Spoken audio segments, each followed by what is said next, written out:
तारीख 31/12/2025। तो अलविदा 2025।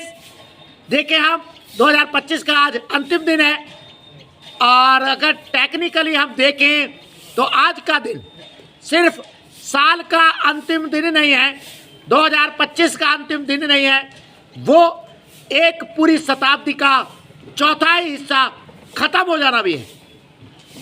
अर्थात आज हम जो है, कल से हम 21वीं सदी के 26वें वर्ष में प्रवेश करेंगे। चौथा हिस्सा 21वीं सदी का बिता चुके होंगे।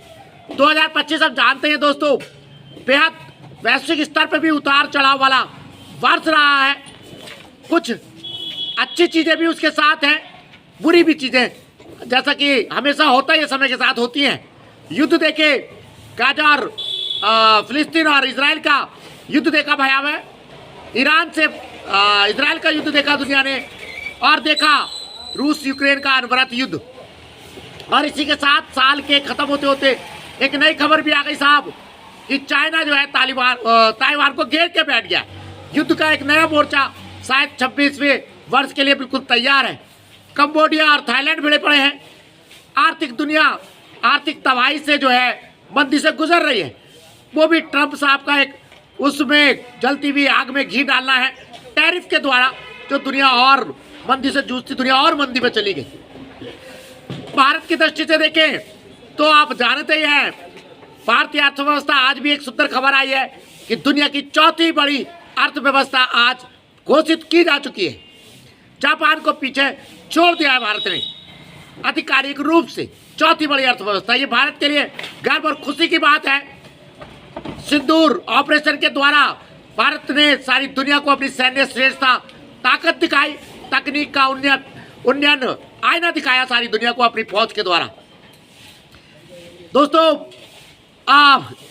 एक अच्छी घटनाओं में यह भी है कि इजराइल और गाजा का युद्ध भी खत्म हुआ, इजराइल गाजा का फिलिस्तीन का, और उम्मीद करते हैं कि ये जो रूस यूक्रेन युद्ध है ये भी शायद साल के पहले 2-1 महीने में समाप्त होने की संभावना बन रही है। खुशी की बात है। समय का आना जाना लगातार चलता रहता है, अनवरत चलता रहता है। अच्छे बुरे अनुभव हमेशा होते ही हैं, और जो है हमेशा मनुष्य नए भविष्य की कामना आने वाले दिन के साथ करता है। दोस्तों, शीर्षासन धरना आप जानते हैं लगातार जारी है जनहित याचिकाओं के लिए। मैं एक बार फिर दोहरा दूं, जनहित याचिका स्कूली शिक्षा में जाति सूचक शब्दों में कड़ाई से रोक, अम्बेडकर जी को आधिकारिक राष्ट्रपिता घोषित किया जाए, गौतम अदानी, मुकेश अंबानी और रतन टाटा जी को भारत रत्न दिया जाए। यूट्यूब चैनल आप जानते हैं सत्यप्रिय सक्सेना के साथ है, लगता है बढ़ाइएगा, सब्सक्राइब कीजिएगा। व्यक्तिगत तौर पे मैं अगर हम देखें तो मेरे लिए भी एक साल जो है एक लगभग बहुत अच्छा नहीं था तो बहुत बुरा भी नहीं था, बुरा तो था ही नहीं। ईश्वर की कृपा लगभग आम आदमी पे बनी रही इस देश में, और ये सारी दुनिया जानती है कि न सिर्फ सत्यप्रिय पे, आम भारतीय पे इस देश की ईश्वर की कृपा बनी रही। भविष्य में भी भारत सारी दुनिया को दिशा दिखाएगा, ग्रोथ का इंजन बनेगा और एक नया वैश्विक केंद्र बनेगा। सभी को अलविदा 2025। बीती दही बिसार दे, आगे की सुधी ले, और कल से स्वागत कीजिए नव वर्ष का, 21वीं सदी के 26वें वर्ष का।